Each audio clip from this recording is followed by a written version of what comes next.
नमस्कार विद्यार्थी मित्रांनो, स्वराज्य रक्षक या यूट्यूब चॅनेलवर मी तुमचे मनपूर्वक स्वागत करतो. आजच्या व्हिडिओमध्ये आपण शासन संस्थेतील प्रमुख घटक म्हणजेच कायदेमंडळ याचा अभ्यास करणार आहोत. चला व्हिडिओला सुरुवात करूया. बघा विद्यार्थी मित्रांनो, रस्त्याने जाताना वाहन डाव्या बाजूने चालवावे हे कोणी ठरवले असेल बरे? वर्गामध्ये 75% उपस्थिती असलीच पाहिजे हे कोणी ठरवले? तसेच 6 ते 14 वर्षाच्या मुलांना सक्तीचे आणि मोफत शिक्षण हा कायदा देखील कोणी ठरवला माहिती आहे का तुम्हाला? वरील सर्व प्रश्न वेगवेगळे असले तरी त्या सर्व प्रश्नांचे उत्तर मात्र एकच आहे, ते म्हणजे सरकार किंवा शासन संस्था. म्हणजेच एखादे धोरण ठरवणे, त्यानुसार कायदे करणे ही सरकारची जबाबदारी असते. चला पाहूया मुख्य घटक म्हणजे शासन संस्था. त्यातीलच कायदेमंडळ हा आपण घटक पाहणार आहोत. शासन संस्थेची 3 प्रमुख अंगे आहेत: कायदेमंडळ, कार्यकारी मंडळ व न्यायमंडळ. या आकृतीमध्ये आपण पाहू शकता शासन संस्थेचे 3 अंग: कायदेमंडळ, कार्यकारी मंडळ व न्यायमंडळ. तसेच कार्यकारी मंडळाला अजून 2 उपघटक आहेत, ते म्हणजे राजकीय कार्यकारी मंडळ, बिगर राजकीय कार्यकारी मंडळ. म्हणजेच राजकीय हे प्रधानमंत्री व मंत्रिमंडळ, तसेच बिगर राजकीय हे सनदी सेवा.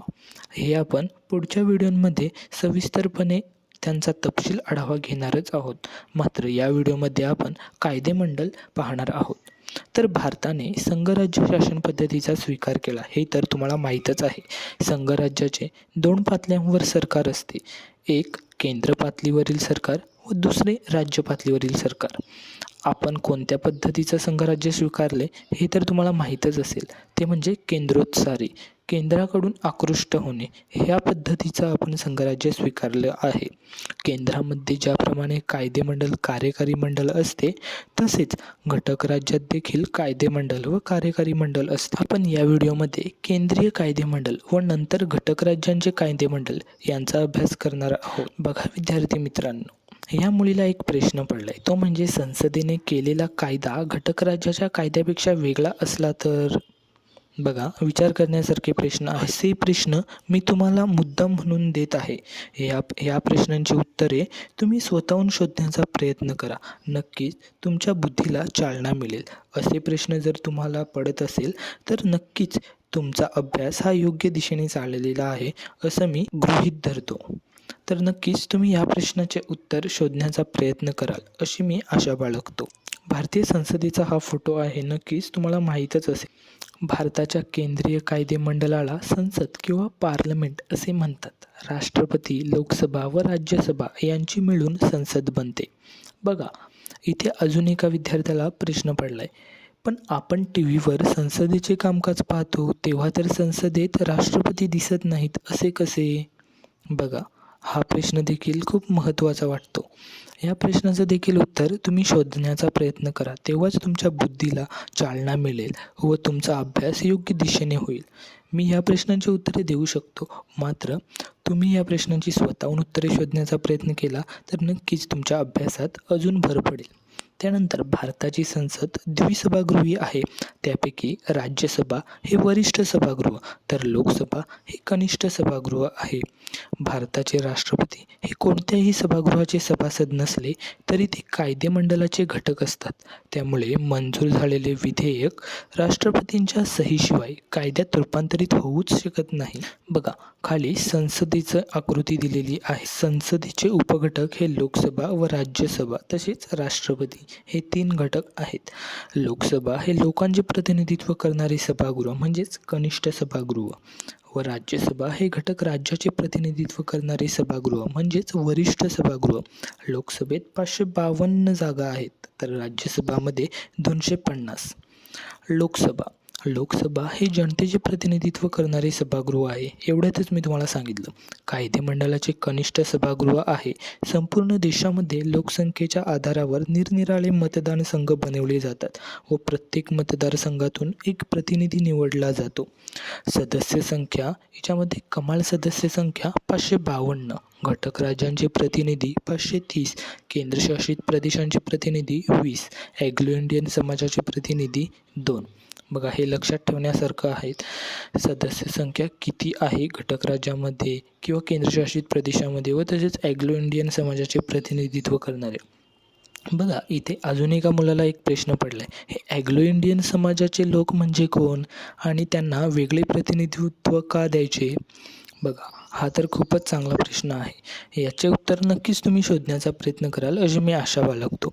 ॲग्लो इंडियन समाज कोण आहे हे मी तुम्हाला पुढच्या व्हिडिओमध्ये सांगणारच आहे. मात्र जर तुम्ही ह्या प्रश्नाचं उत्तर शोधण्याचा प्रयत्न केला तर नक्कीच मला आनंद होईल. त्यानंतर सध्या एकूण 545 सदस्य आहेत. बघा, 2012नुसार इथे दाखवलं आहे की 545 सदस्य आहेत. 530 घटक राज्याचे प्रतिनिधी, 13 केंद्रशासित प्रदेशाचे प्रतिनिधी व 2 ॲग्लो इंडियन प्रतिनिधी. यांचा कार्यकाल, लोकसभेची मुदत 5 वर्ष असते. 5 वर्षानंतर नव्याने निवडणुका घेतल्या जातात आणि नवी लोकसभा अस्तित्वात येते. काही वेळेस मुदतपूर्व निवडणूक देखील घेतली जाऊ शकते. जशी मुदतपूर्व निवडणूक मध्यावधी घेता येते, तसेच अगदी अपवादात्मक परिस्थितीत लोकसभेची मुदत वाढवता देखील येते. आणीबाणीची उपस्थिती असेल तर असे करता येते. ह्या परिस्थितीत मुदत एका वेळी 1 वर्षापेक्षा जास्त वाढवित नाही. परंतु आणीबाणी संपल्यानंतर 6 महिन्यांच्या आत निवडणूक घ्यावी लागते. बघा, ह्या मुलीला एक प्रश्न पडलाय, आणीबाणी घोषित करण्यासारखी परिस्थिती आहे हे कोण ठरविते?